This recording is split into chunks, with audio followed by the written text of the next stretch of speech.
Je me présente. Mon nom est Marc Faby.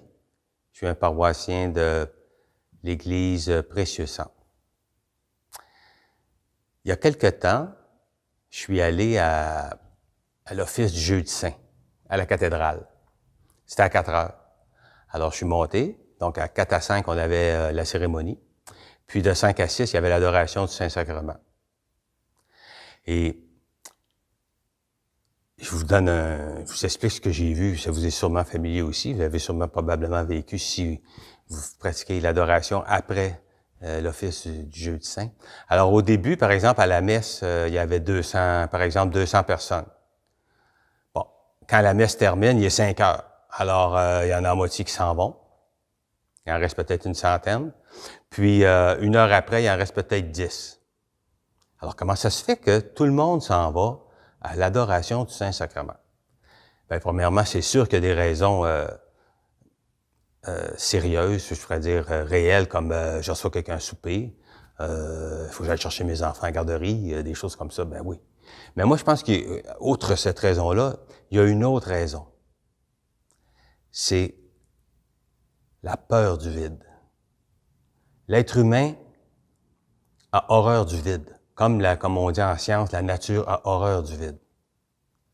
Alors, ce que ça fait, c'est se retrouver là. Puis moi aussi, je suis le premier à vivre exactement, je suis pas mieux que les autres. Je vis les mêmes choses. Moi aussi, je suis déjà parti. Là, j'ai fait un effort particulier, comme justement de 4 à 5, 5 à 6, c'était facile, j'avais rien à faire.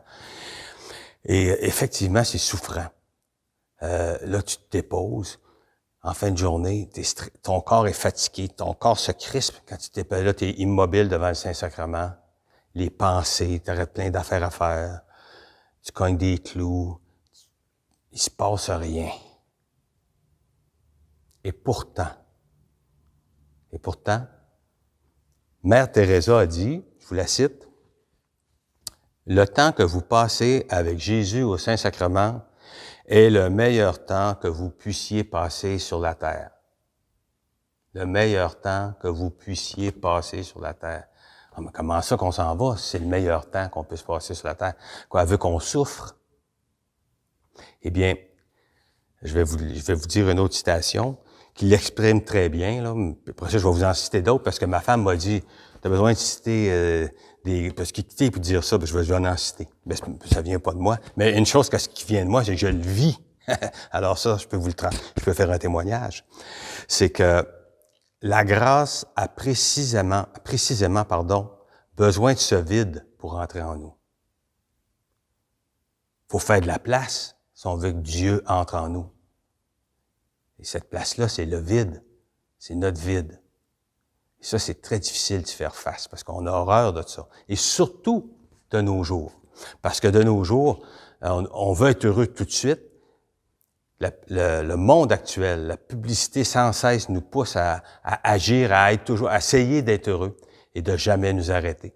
Parce que lorsqu'on s'arrête, on fait face à notre vide. Et ça, on aime bien mieux. On sent un vide, on mange un petit quelque chose, on va écouter la télé, on va prendre une marche, on appelle un ami. Toutes des choses qui sont pas mauvaises en soi, mais qui servent toujours à boucher le vide. Alors maintenant, je vais vous citer d'autres personnes calées, crédible. D'abord, Jean de la Croix. Jean de la Croix, c'est un docteur de l'Église. C'est pas rien qu'un saint, c'est un docteur de l'Église. Ça veut dire, docteur de l'Église, c'est si on prend les milliers de saints, c'est un petit pourcentage. Et Jean de la Croix, tu dis, tu dois aller par où tu n'es rien. Pas mal vide, ça, rien. Également, je vais vous en donner un autre, mais lui, c'est pas un saint. C'est juste pour vous montrer quand même que par l'observation, on peut arriver au même résultat. C'est Leonard Cohen qui dit dans une de ses chansons, « Il y a une fissure en toute chose. C'est par là qu'entre la lumière. » Il faut qu'il y ait une craque, un trou, un vide pour que Dieu entre. Et je termine avec Saint François de Sales qui disait « Le premier des 5 degrés d'humilité, selon lui, lui aussi, François de Sales, qui est un saint et docteur de l'Église, c'est la connaissance de soi-même. C'est-à-dire lorsque, par le témoignage de notre propre conscience et par la lumière que Dieu répand dans notre esprit, nous connaissons que nous ne sommes rien, que pauvreté, que misère et abjection. Le pire, c'est qu'il dit après, cette humilité-ci est fort commune. Ça veut dire que moi, pour ma part, je suis même pas à l'échelle 1, j'étais en maternelle, j'étais en bas de ça. Parce que juste reconnaître ça, ça fait peur. Alors, comment on peut faire pour l'apprivoiser? Mais je pense qu'un bon moyen, c'est d'être devant le Saint-Sacrement. Même aussi, on peut le faire à vide, mais idéalement devant le Saint-Sacrement. Immobile, sans effort. Observer le vide. Observer le tourbillon. Et petit à petit, la place peut se créer pour Dieu. Peut-être que ça va être l'absence de Dieu. Peut-être qu'il ne viendra pas tout de suite. Peut-être qu'il va venir un jour, mais il faut faire la place. Alors voilà, c'est la grâce que je vous souhaite. Merci.